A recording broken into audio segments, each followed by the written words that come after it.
అప్పుడు బీసీలకు 42% రిజర్వేషన్ల పైన అసెంబ్లీలో తీర్మానం చేసి ఆ కాపీని ఢిల్లీకి పంపించేటువంటి క్రమంలో బుక్క గులాలు చల్లుకొని కుంకుమ గిట్ట పూసుకొని ఒకటే సంబరాలు. జాగృతి ఆధ్వర్యంలో జాగృతి చేసినటువంటి పోరాటంలో దాంట్లో ముఖ్యంగా కల్వకుంట్ల కవితక్క చేసినటువంటి పోరాటం అని ఆ క్రెడిబిలిటీని ఈమె ఖాతాలో వేసుకోవాలని ఆడికి వచ్చేటువంటి దీన్ని డైవర్ట్ చేసి నా ఫలితంగా 42% రిజర్వేషన్లు వచ్చే చూడు అని చెప్పేసి సంబరాలు మొదలుపెట్టి మొత్తం ఆగవాగం హంగామా చేసింది 2 రోజుల పాటు.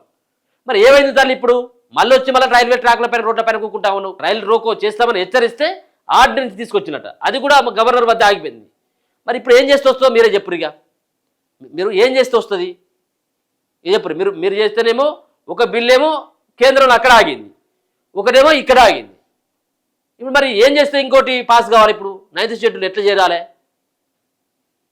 సో బీసీ రిజర్వేషన్ల సాధన కోసం బీజేపీ కాంగ్రెస్తో కొట్లాడుతూనే ఉంటామన్నారు. ఇక బీఆర్ఎస్ వద్దుగా రిజర్వేషన్ల సాధన కోసం బీజేపీ కాంగ్రెస్తో కొట్లాడుతుంది. ఇవి రేవంత్ రెడ్డి బీసీ ద్రోహి.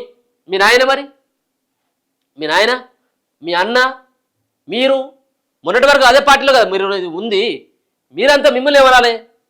మీరు బీసీ ముద్దు బిడ్డలు అనాలా, లేదా బీసీ వీరులు అనాలనా? మిమ్మల్ని ఏమనాలి? మిమ్మల్ని